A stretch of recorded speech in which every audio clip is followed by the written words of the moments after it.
तो आपण मैंने बहुत थर मत मेसेज कर दीदी मटन रेसिपी थरे नहीं आसतु तेणु मुझे आपण मान पाखक नहीं आसी mutton recipe Manjulata YouTube channel को आपण मानक अनेक अनेक स्वागत जनाऊँगी नुआ करी मो चैनल को आसले सब्सक्राइब निश्चित करेंगे। चलतु मुझे 1 kg मटन नहीं तो आम गोटे हंडा नवा से किसी तेल गरम कर 200 ग्राम तेल ऐड कर तेलटा किसी समय गरम है आम काटी रखि पियाज को से ऐड करवा एवं पियाज को गोल्डन कलर हवा पर्यंत आम धीरे धीरे कर भाजवा एमती धीरे धीरे कर भाजा देखो आमर पियाज गोल्डन कलर हो आसला एबे आमे ताको गोटे पात्र रे छांकीदबा एबे आमे ताको गोटे छांकणारे भल भाव छांकीदेबा संपूर्ण पियाज को चलतु धीरे धीरे करी आमे ताको संपूर्ण गोटे पात्र रे छांकी रखिदबा एबे सही कढ़ाई रे आमे याको आमे ठंडा हवा पई छाड़दबा पियाज को सही कढ़ाई रे जो तेल अवशिष्ट तेल रे आमे किछि गोटा गरम मसला पकेबा तेजपत्र लवंग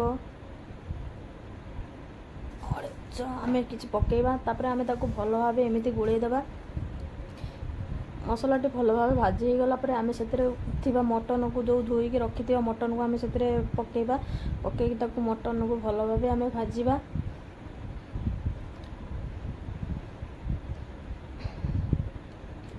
मटन रो स्मेल टी जीवा पर्यंत आमे ताको भल भाव एमिति तेल रे भाजीबा तेल टी अधिक परिमाण दबा निहाती दरकार कहीं आम मटन क्वांटिटी अनुसार तेल दबा दरकार ता भल भाव भाजी हेबा दरकार एबे आमे साथीरे अदा रसुण रो पेस्ट ऐड करिबा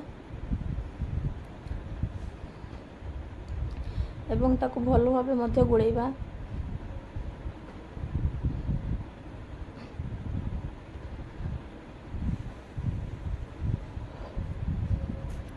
भल भाव अदा रसुण स्मेल जीवा पर्यंत आमे ताको भल भाव गुळेइबा एमिति ऊपर तळ करी गुळेइबा एबे आमे साथीरे किछि मसला ऐड करिबा एटी देखंतु लंका गुंड काश्मीर चिली हळदी गुंड जीरा गुंड एवं धनिया गुंड नेछि तो ताको आमे साथीरे ऐड कर दबा ऐड कर सला परे आमे मटन सहित ताको भल भाव गुळेइबा स्वाद अनुसार आमे लुण देबा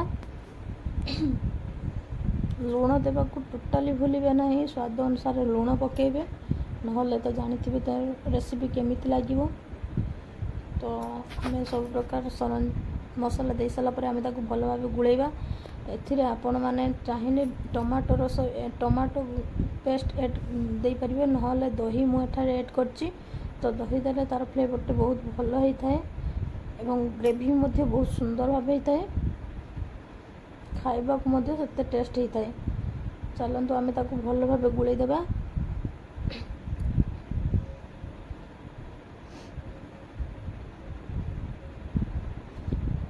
देखंतु हमर ग्रेवी केते सुंदर भाव हो गला सलानी तो आमे सेथरे किछि पानी ऐड कर दबा पानी ऐड कर सला पर आमे ताको भल भाव गुळेई देबा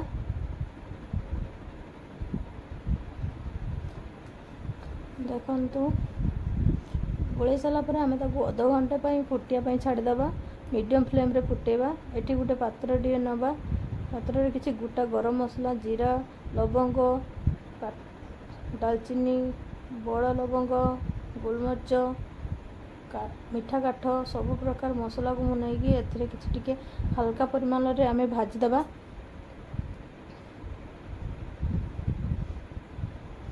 देखो आमर गरम मसला मध्य रेडी होलानी आमे ताको एक मिक्सर जार रे आमे ताको पेस्ट तार तैयारी करबा एबे हम रेडी होला गोटा गरम मसला रो पेस्ट एबे किछि काजू किछि आलमंड बादाम नै कि आमे तार पेस्ट तैयारी करबा पानी दे कि आमे किछि पेस्ट तैयारी करबा देखो आमर पेस्ट मध्य तैयारी हो आसला एबे आमे भाजी रखिथिबा पियाज को हाथ रे एमिति गुंड कर दबा ठंडा हो आसलानी तो आमे ताको भल भाव हाथ रे एमिति गुळेई दबा गुंड कर दबा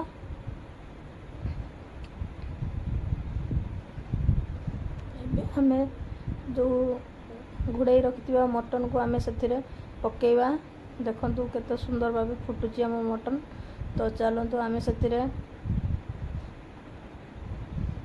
जो मसला आमे तैयारी कर रखिचे ताकू मध्य ऐड करबा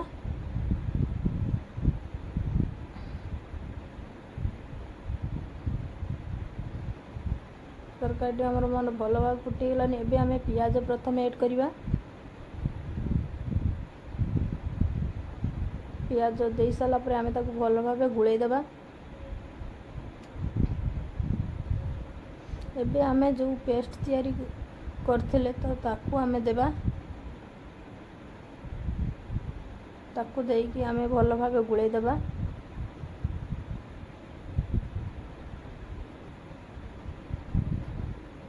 ଗ୍ରେଭି ଆମର ବହୁତ ସୁନ୍ଦର ଭାବେ ହେଇ ଆସିଲାଣି।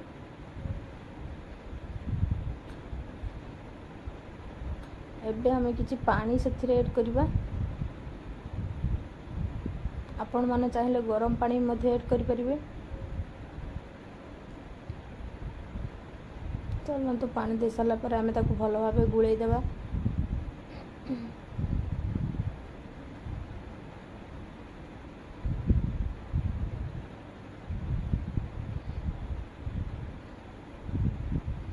ଦେଖନ୍ତୁ ଏବେ ଆମେ ଯେଉଁ ବାଦାମର ପେଷ୍ଟ ଆମେ ତିଆରି କରିଥିଲେ ତାକୁ ଆମେ ପକାଇଦେବା। ତ ତାକୁ ଭଲ ଭାବେ ଏମିତି ଗୋଳେଇ ଦେବା। ଆପଣମାନେ ବି ଏମିତି ଥରେ ଘରେ ବନେଇ ଖାଆନ୍ତୁ ଏବଂ ମୋ ସହିତ ନିଶ୍ଚିତ ସେୟାର କରିବେ। ଏମିତି ମଟନ୍ ତ କେବେ ବି ବନେଇ ନଥିବେ, ତ ମୁଁ ଯେଭଳି ପଦ୍ଧତିରେ ବନାଉଛି ଆପଣମାନେ ସେଇଭଳି ପଦ୍ଧତିରେ ବନାନ୍ତୁ ଏବଂ କେମିତି ଲାଗିଲା ମୋତେ କମେଣ୍ଟ ମାଧ୍ୟମରେ ନିଶ୍ଚିତ ଜଣାଇବେ। ନୂଆ କରି ମୋ ଚ୍ୟାନେଲକୁ ଆସିଥିଲେ ସବସ୍କ୍ରାଇବ୍ ନିଶ୍ଚିତ କରିବେ। ଆପଣମାନଙ୍କ ପାଖରେ ଯଦି ଏହା ଥିବ ତାହେଲେ ଆପଣମାନେ ଏହାକୁ ୟୁଜ୍ ମଧ୍ୟ କରିପାରିବେ, ନହେଲେ ସ୍କିପ୍ ବି ମଧ୍ୟ କରିପାରିବେ।